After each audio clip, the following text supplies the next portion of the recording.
I never thought I'd be in this situation, but here I am. I'm Sienna, 22F, about to graduate from college, and I just uninvited my dad, Matthew, 48M, from my graduation ceremony. Now my whole family is in an uproar, calling me selfish and heartless. But let me explain why I did what I did. My childhood wasn't exactly a walk in the park. My parents divorced when I was 8, and my dad got custody of me and my younger brother, Eric, 20M. At first, things seemed okay. Dad had a good job as a salesman, and we lived in a nice house in the suburbs. But everything changed when I was about 12. Dad lost his job and started drinking heavily. He'd always enjoyed a beer or two, but now he was downing a six-pack every night. Our nice house in the suburbs turned into a cramped apartment in a not-so-great part of town. Dad's unemployment checks barely covered rent and utilities, let alone food for 2 growing kids. I grew up fast. By 13, I was the one making sure Eric and I had something to eat, even if it was just ramen noodles or peanut butter sandwiches. I started babysitting for neighbors, mowing lawns, anything to scrape together a few dollars for groceries or school supplies. Meanwhile, Dad spent most of his days passed out on the couch, surrounded by empty beer cans. The worst part was how Dad would get when he was drunk. He'd alternate between maudlin self-pity and explosive anger. One minute he'd be crying about how he was a failure, the next he'd be screaming at us for being ungrateful brats. He never hit us, but the constant emotional roller coaster was exhausting. I tried to protect Eric as much as I could.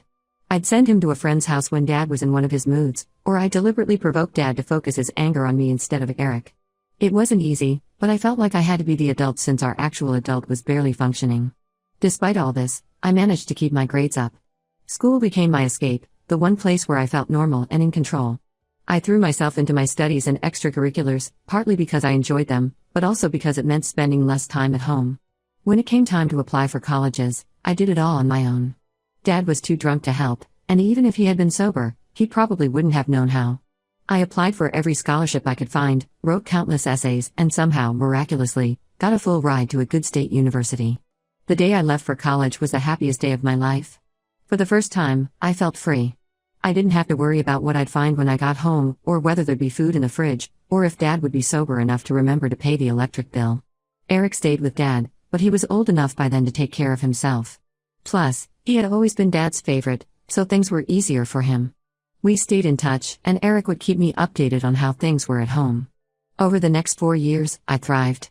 I made friends, joined clubs, got good grades, and even started dating. I rarely went home, using holidays to work extra hours at my campus job instead. Dad would call sometimes, usually drunk, alternating between guilt-tripping me for abandoning the family and telling me how proud he was of me. Now, here's where things get complicated. About 6 months ago, Eric called to tell me that Dad had finally hit rock bottom. He'd gotten a DUI, lost his license, and was facing potential jail time. This seemed to be the wake-up call he needed. He joined AA and, according to Eric, has been sober ever since. I was skeptical at first, but as the months went by, Eric insisted Dad was really changing. He got a job as a cashier at a local grocery store, started attending therapy, and was even trying to reconnect with old friends who weren't just drinking buddies. Last month, Dad called me himself. He was sober, apologetic, and asked if he could come to my graduation. He said he wanted to make amends, to show me how much he'd changed. I was torn. Part of me wanted to believe him, wanted to have the father I'd always wished for. But another part of me, a bigger part, was angry. Where was this Dad when I needed him? Where was he when I was scrounging for food, or crying myself to sleep, or missing out on my childhood because I had to be the responsible one? After a lot of thought, I called Dad back and told him I didn't want him at my graduation. I said I was glad he was getting help, but that it was too little, too late. I told him that my graduation was about celebrating my achievements I'd made despite him, not because of him. I said I didn't want to spend my special day worrying about whether he'd stay sober or cause a scene. Dad was devastated. He begged and pleaded, but I stood firm. Then Eric found out. He was furious with me, saying I was being cruel and unforgiving. He argued that Dad was really trying this time, that he deserved a second chance. My aunts and uncles got involved, all taking Dad's side. They've been calling and texting nonstop, telling me I'm being selfish and that family should always come first. But here's the thing. Where was this family when I needed them? Where were they when I was basically raising myself and Eric? Why didn't any of them step in to help when it was clear Dad couldn't take care of us? I don't know if I'm doing the right thing. Part of me feels guilty, but a bigger part feels justified. This is my day, my achievement. Don't I have the right to celebrate it the way I want, without the stress and baggage of my childhood hanging over me? Am I wrong for uninviting my dad? Should I give him another chance? Or am I justified in wanting to keep this day for myself? Update 1. It's been about a month since my last post, and a lot has happened. First of all, I want to thank everyone who commented and shared their own experiences. It really helped me gain some perspective on my situation. After reading through all the comments and doing a lot of soul searching, I decided to stick to my decision of not inviting my dad to the graduation ceremony. However, I did reach out to him and suggested we meet for coffee a few days after the ceremony. I figured this would allow me to enjoy my graduation day without stress, while also giving my dad a chance to talk things out. The graduation ceremony itself was amazing. I felt so proud walking across that stage, knowing how hard I'd worked to get there. My best friends came to cheer me on, and even though my family wasn't there, I didn't feel alone. I felt strong, accomplished, and free. 2 days after the ceremony, I met my dad at a local coffee shop. I was nervous, but I reminded myself that I was in control of the situation. When I saw him, I was shocked by how different he looked. He'd gained some weight, in a healthy way, and the constant look of exhaustion I remembered was gone. He was wearing clean, ironed clothes, and he actually smiled when he saw me. We sat down, and for a moment, neither of us knew what to say. Then Dad cleared his throat and started talking. He apologized, really apologized, for everything he'd put me through. He said he knew he could never make up for the childhood I'd lost, but he wanted to try to be a better father now if I'd let him. He told me about his journey to sobriety, how hard it had been, and how he was taking it one day at a time. He'd been sober for 8 months now, the longest stretch since I was a kid. He talked about his therapy sessions, how he was learning to deal with his emotions without turning to alcohol. Then he did something that really surprised me. He pulled out a small gift wrap package and handed it to me. Inside was a beautiful journal. He explained that his therapist had suggested he write letters to me and Eric, even if he never sent them, as a way of processing his guilt and expressing the things he should have said years ago. He'd filled this journal with letters to me over the past few months. I flipped through the journal, reading snippets here and there. There were apologies, memories of good times I'd almost forgotten, and hopes for the future. In one entry, he wrote about how proud he was of me for graduating, and how he knew it was all my own doing. I won't lie, I cried. It was overwhelming to see this tangible proof of my dad's efforts to change. We talked for hours, really talked, in a way we never had before. I told him about my struggles growing up, how his drinking had affected me. He listened, really listened, without getting defensive or making excuses. By the end of our meeting, I felt different. Not completely healed, but like maybe there was hope for some kind of relationship with my dad. We agreed to take things slow. We're going to meet for coffee once a month, and he's going to keep writing in the journal. I know this doesn't erase the past, and I'm still dealing with a lot of hurt and anger. But for the first time in years, I feel like maybe, just maybe, I might be able to have a dad again someday. Eric called me after I met with Dad. He apologized for getting so angry about the graduation and said he was proud of me for being willing to meet with Dad. We had a long talk about our childhood and how differently we'd experienced it. It was good to clear the air with him too. As for the rest of the family, I've decided to keep my distance for now. Their reaction to the graduation situation showed me that they don't really understand what I went through. Maybe someday we can repair those relationships too, but for now, I'm focusing on healing myself and cautiously rebuilding my relationship with my dad and brother. It's a start, and that's all I can ask for right now. Update 2. It's been 6 months since my last update, and I wanted to share how things have been going. Life has been a bit of a roller coaster, to be honest. First, the good news, Dad has managed to stay sober. We've been meeting monthly as planned, and each time, I see more of the father I remember from my early childhood. He's been consistent, showing up on time and fully present for our conversations. He even remembered my birthday, sending a heartfelt card and a small gift, something that hasn't happened since I was a kid. Our conversations have gotten deeper. We've talked about some of the really tough times during my childhood, and while it's been painful, it's also been healing. Dad has taken full responsibility for his actions, never making excuses. He shared more about his own struggles with depression and anxiety, which helps me understand him better, even if it doesn't excuse what happened. Eric and I have grown closer through all of this. We've had some long talks about our different experiences growing up. He's admitted that he didn't fully understand how much I was dealing with back then, and he's expressed a lot of gratitude for the ways I tried to protect him. It's been good to clear the air and strengthen our bond as siblings. Now, for the not-so-good news. About 2 months ago, Dad lost his job at the grocery store. It wasn't his fault, the store was downsizing, but it hit him hard. I was worried this might trigger a relapse, but so far, he's hanging in there. He's been attending more AA meetings and leaning on his sponsor for support. The job loss has put a strain on our slowly rebuilding relationship. Dad's been more withdrawn in our recent meetings, and I can tell he's embarrassed about his situation. I've tried to be supportive without enabling, suggesting job search resources and offering to look over his resume. It's a delicate balance, trying to help without falling back into the caretaker role I had for so long.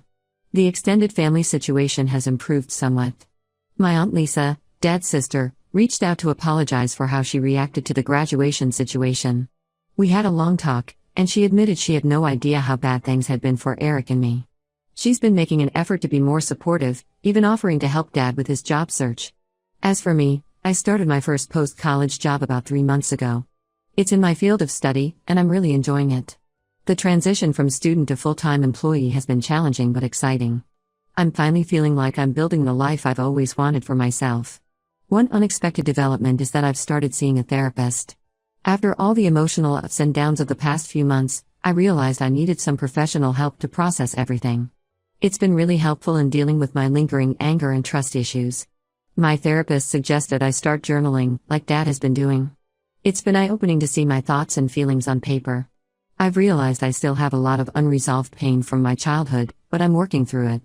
I'm cautiously optimistic about the future of my relationship with Dad.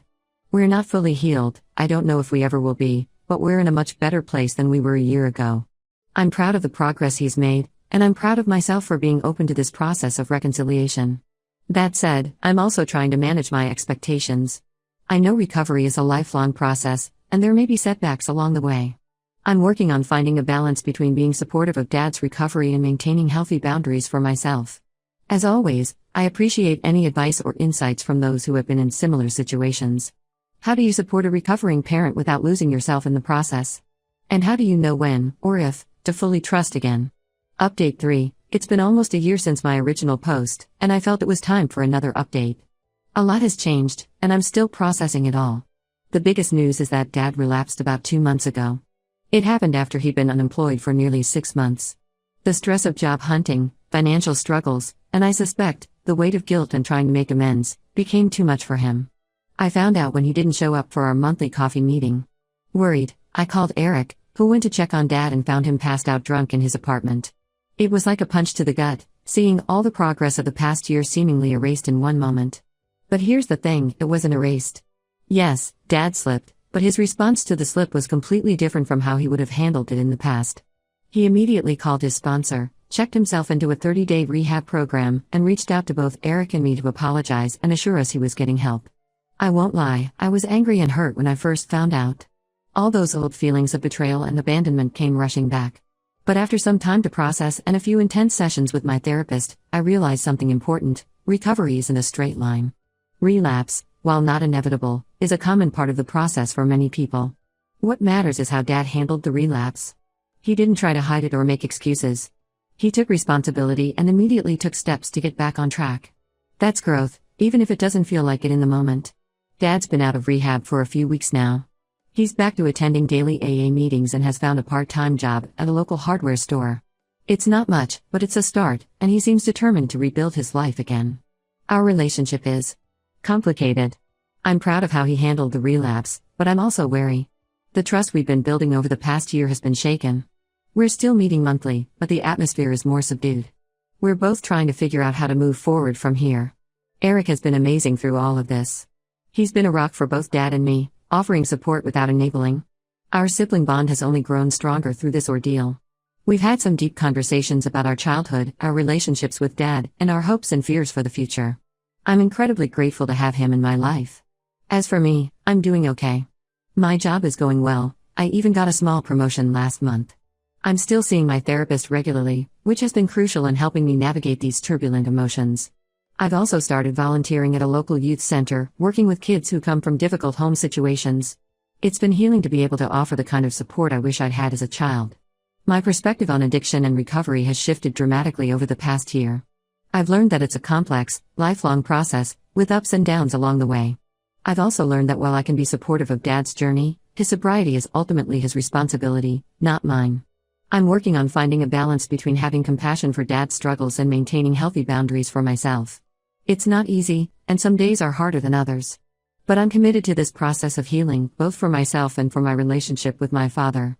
As I reflect on everything that's happened since my original post, I'm struck by how much has changed, both in my circumstances and in my outlook.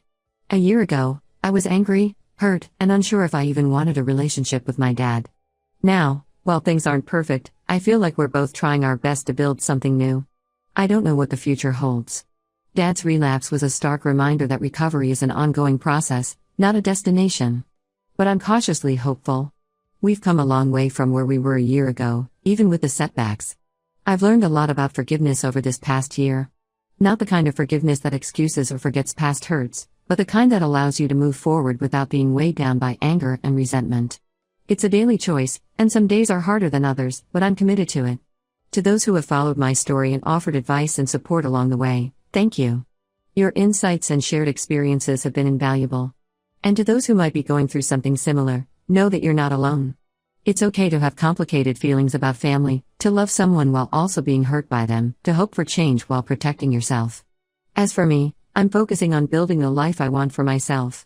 I'm excited about my career, I'm strengthening my relationships with friends and with Eric, and I'm learning to take care of my mental health.